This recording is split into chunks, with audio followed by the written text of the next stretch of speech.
So today I'd like to talk about weapons, tactics, full auto fire, silencers, and go through a bunch of thoughts and rambling. I saw two videos this week that I didn't agree with. One of them was Paul Howe, and he was talking about full auto fire and how that wasn't the way to go. And the problem is, he started out talking about what SOG did in Vietnam, where they used full automatic and they used the peel technique where they would bound out of contact.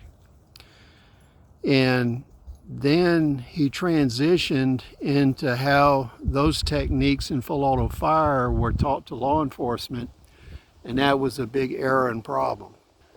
95% of what he teaches I agree with, but the real lessons that should have been learned from the video was tactics, positioning of forces, rules of engagement, use of safety selector levers, not full automatic fire. Because full auto fire was not the problem in those scenarios. Now, he approaches the situation as what techniques and technology is transferable from the military to law enforcement, and then all the fanboys go along with him when they're not in law enforcement. My perspective has always been SHTF and interpersonal conflict. Now, most of what he teaches on interpersonal conflict I agree with, but his teaching is not pursuant to SHTF. He believes in economy of rounds, single shots when necessary.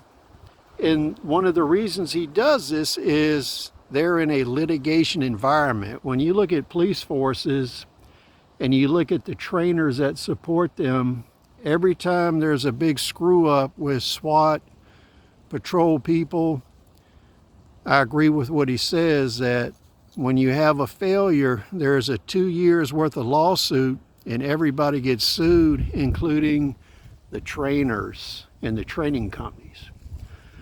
So the training companies have a real big incentive to only teach things that limit the liability of the police force. So a lot of tactics that would actually be useful, they don't actually teach them. So when we look at the examples, he had a SWAT team that was trained in the peel technique, and they were going to this house. And the first problem that created a disaster is the team's sniper fired by accident, and that caused them to go into a peel where the perimeter man was putting full automatic fire into the house. So they were retreating under the cover of full automatic fire. Now, this being a wood frame house, the M16 rounds went through the house, out of the house, and were coming down in the vicinity of the police officers that were behind the house holding the perimeter down.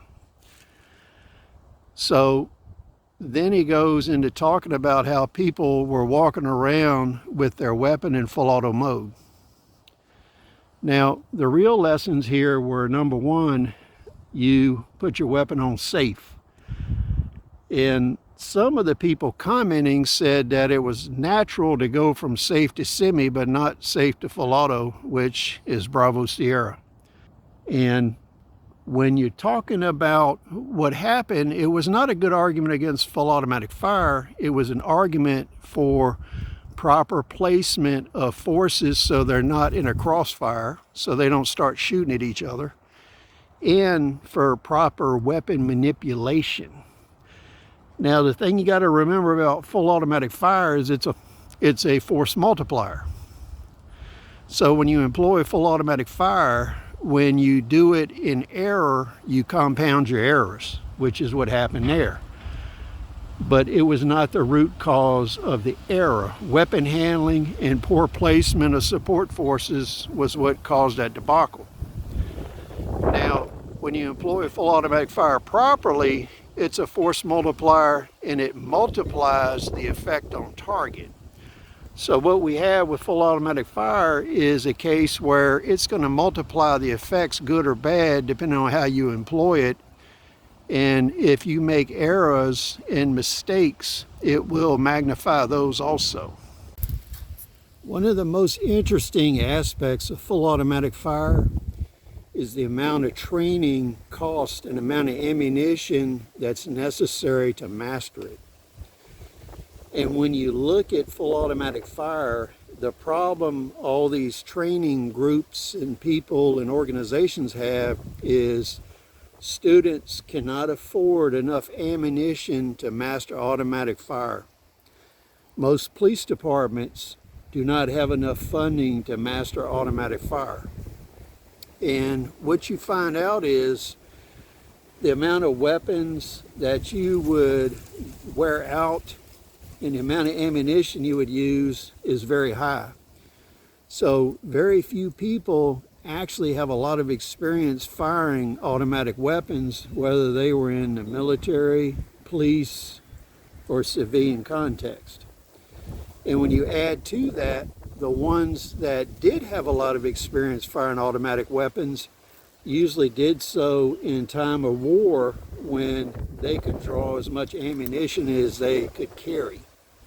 I've seen people that had a lot of experience in wartime with automatic weapon fire and what they could actually do versus the normal person with a normal amount of experience, and that's quite a bit of difference. Now, for someone to have a lot of experience with automatic weapons on a worldwide scale where they can use US, French, British, Russian, Chinese, and third world weaponry going all the way back to World War II, there's only a very limited amount of people that have actually fired a lot of automatic weapons to the extent where they can actually compare them to each other. So this is a rare skill, and it's one of the reasons that all these companies, groups, and instructors look down on automatic fire. And the basis of that is the financial cost that nobody will support for people to learn this. And it becomes on-the-job training in warfare. So that's kind of my thoughts on that subject. Now, when we look at another instance, we look at brass tacks, and he's talking about suppressors and what you're not told. I made the comment that suppressors should always be considered as disposable. And the reason for that is in everyday use, long term, they're going to be disposable because they're going to be damaged, corroded, shot out, burnt out. And you're going to have defective ammunition that destroys the baffles. You can have baffle strikes, you can have alignment problems. So anybody employing a silencer or suppressor tactically or for long-term survival use should view that as a disposable weapon system, because that's what it actually is. And of course he responded back that he had a can that had 30,000 rounds on it. So let's think about that for a minute. 30,000 rounds of 5.56 is $22,500 worth of ammunition. Is 30 cases of ammo. So you're talking about putting $22,000 to $25,000 worth of ammo through a suppressor. Now, I don't know about you, but that calls into question whether that actually happened.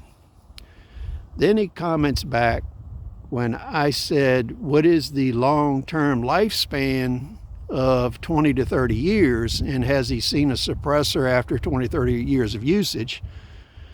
Which he didn't answer, but he said, I worked at a range and we put huge amounts of ammo through guns. Now, I've also seen huge amounts of ammo through guns. I've actually got guns I fired massive amounts of ammunition through over a 30-year period of time, where round counts are 20, 30, 40,000 rounds.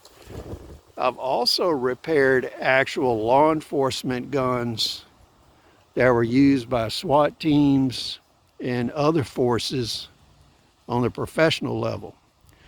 So I've seen what really happens to suppressors in everyday use as well as weapons. So to my point of view, all weapons and suppressors are disposable because they have finite lifespans. And it calls into question how many people that claim to actually shoot 30, 40, 50,000 rounds through a gun actually did it.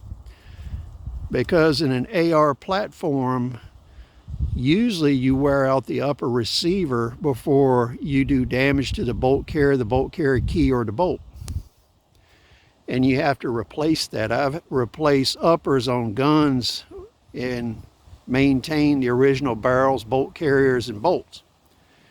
And that's kind of common because the upper's pretty soft and it wears pretty fast on many brands of AR platform.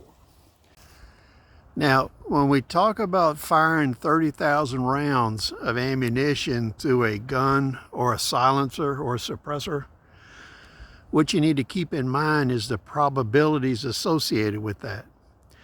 So what destroys silencers are overloaded ammo, unstable bullets, squib loads, and misfires that end with detonations where the bullets are going through the silencer and they generate baffle strikes. So when you shoot 30,000 rounds of ammunition, what percentage of that ammunition would be defective and cause damage to the gun and the suppressor? So when we look at the lifespan of a weapon and how much defective ammunition you would encounter in 30,000 rounds, if only 1/10 of 1% of ammunition was defective, that makes the likelihood of reaching 30,000 round lifespan without damage to either the gun or the suppressor a very low probability. In many instances, a lot of the recommendations and thoughts of people may be applicable to range use, self-defense use, law enforcement use, but they're not a good tactical consideration in long-term survival in SHTF or in a irregular warfare environment where the lifespan of weapons is key. So please share your thoughts. We'll see you on the next video.